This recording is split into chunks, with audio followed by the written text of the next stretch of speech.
From downtown Detroit, Local 4 News at 11 starts now. Another playoff disappointment, a night of missed opportunities, too many drops, and yes, one big blown call. Thanks for staying with us for this late edition of Local 4 News. Latest chapter of Lions playoff misery. It involves not only a loss, but also head coach Jim Caldwell being told at halftime that, yes, they got another big call wrong. And Bernie and Lomas are here with the highlights and reaction from the locker room. But first, some staggering numbers for the Lions. Tonight's loss means the Lions have dropped 9 straight playoff games. That's the longest streak in NFL history. And they still have never won a wild card playoff game in franchise history.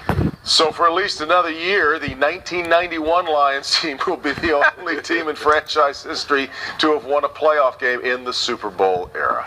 All right, let's turn things over now to Bernie and Lomas. Lomas knows a little bit about that 1991 team. Yeah. A long time ago. Well, why don't you go down there and impart some knowledge to this whole thing? Oh, really? Well, first of all, from a layman's point of view, and you obviously know much more than I do, but number one, all the drop balls, 6 drop passes, terrible. And the veterans, the unnecessary roughness calls, Haloti Ngata, 2 on ball, Anquan Baldwin. Yes. What's the deal there? I mean, how do you get to a critical part of the year and this happens to a football team? And Bernie, I know the coaches, even the ownership, this has to be the most disappointing part about this loss. It's the way they lost. Right. Like you say, all the miscues, all the things that you do, mental errors that they had in this game, and they just didn't execute. And to be in the biggest game of the year, it's just disturbing. But so whose fault is that? Is that the coach's fault? Is it the players' fault? Were they not prepared properly? Was it a short work week? I mean, there's a million excuses we could throw out. You got a lot of excuses, Bernie, but the main people I put the fault on is the players. The players are the ones out there on the field. We're the ones that do the performing out there.